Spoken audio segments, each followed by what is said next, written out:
Assalamualaikum warahmatullahi wabarakatuh. Hello student, how are you today? I hope you will be okay for today. Amin amin ya rabbal alamin. Untuk materi kali ini yang akan kita bahas adalah mengenai bab 1. Bab 1 yang itu tentang perumusan dan penetapan Pancasila.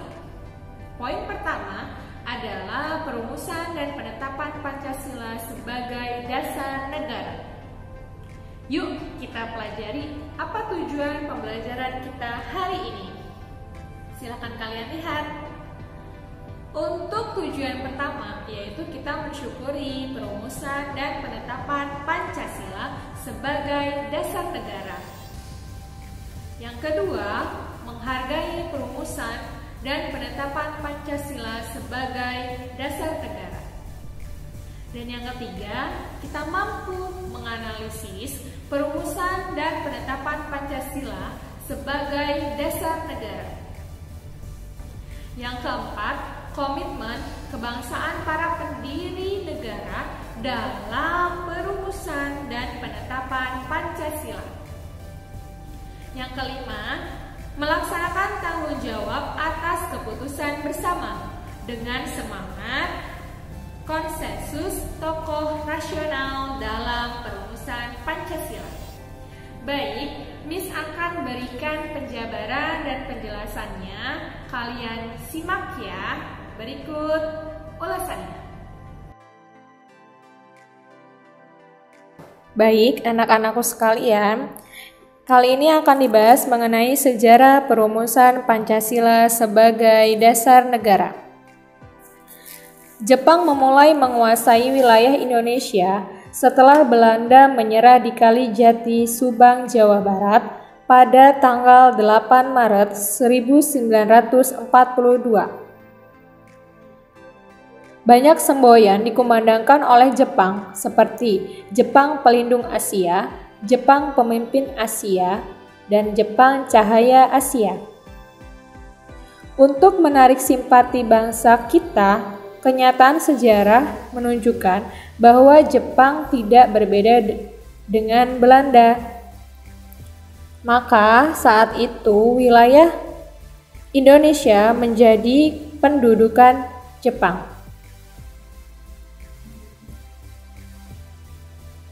Dan setelah itu kemenangan Jepang di Asia Tenggara tidak bertahan lama karena pihak sekutu Inggris dan Amerika Serikat maupun Belanda melakukan serangan balasan kembali terhadap daerah yang dikuasai Jepang.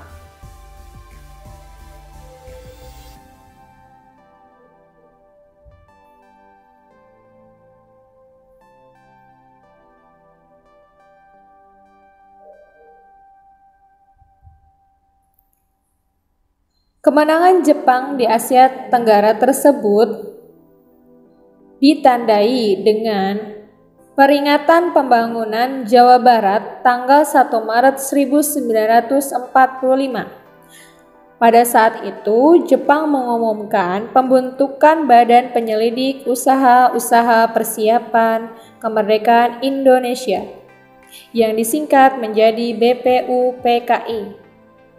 Dan dikenal dengan Dokuritsu Junbi Chosakai, yakni sebagai janji kemerdekaan Indonesia dari Jepang.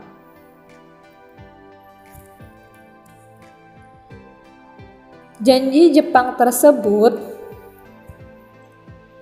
telah terrealisasi. Maka BPUPKI melakukan sidang pertamanya dilaksanakan pada tanggal 29 Mei sampai dengan 1 Juni. Sidang tersebut membahas tentang dasar negara. Sedangkan sidang kedua berlangsung pada tanggal 10 sampai 17 Juli 1945. Sidang tersebut dilaksanakan di Gedung Chu Sang In yang dikenal sebagai Gedung Pancasila saat ini.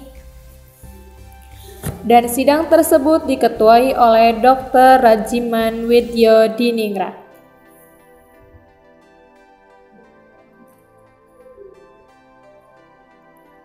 Dr. Rajiman Widyodiningrat selaku ketua sidang menyatakan perlunya suatu dasar negara. Selanjutnya, beberapa anggota sidang menyampaikan pendapatnya tentang rumusan dasar negara.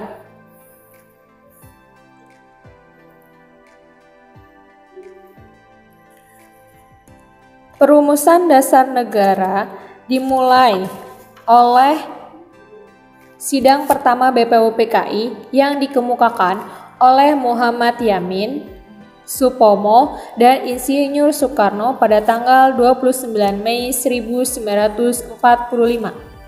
Muhammad Yamin mengatakan untuk lisan 5 dasar bagi negara Indonesia: pertama, peri kebangsaan, peri kemanusiaan, peri ketuhanan, peri kerakyatan, dan kesejahteraan. Sedangkan Supomo